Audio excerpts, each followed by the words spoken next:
ஆக சனீஸ்வர பகவான் முதல்ல உங்களோட மன நிம்மதியை கொடுப்பார். இந்த சனி பயிற்சிக்கு பிறகு உங்களுக்கு மனம் நிம்மதி அடையும், பெருமூச்சு விடும். இது இரண்டாவது, யாராக இருந்தாலும் சரி சார், இந்த காலகட்டத்தில் வாழணும்னா காசு வேணும் சார்.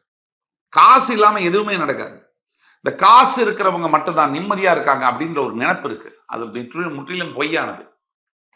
நிறைய பேர் காசை வச்சிருக்காங்க, அப்ப அவங்களாம் நிம்மதியா இருக்கணும். 5000 கோடி வச்சிருந்தா நிம்மதியா இருக்கணும். அவங்களும் தான் சித்தம் பிடிச்ச மாதிரி அலையிறாங்க. இதை எடிட் பண்ணிங்க. சித்தம் பிடிச்ச மாதிரி அலையிறாங்க. அதாவது என்ன செய்யறதுன்னு தெரியாம அலையிறாங்க. அப்போ காசுங்கிறது நிம்மதி கொடுக்கலன்னாலும் கூட நம்ம வாழ்வதற்கு அன்றாட வாழ்க்கை 3 வேளை சாப்பிட்டு நல்ல ஒரு டீசென்டான லைஃப் வாழறதுக்கு கூட காசு.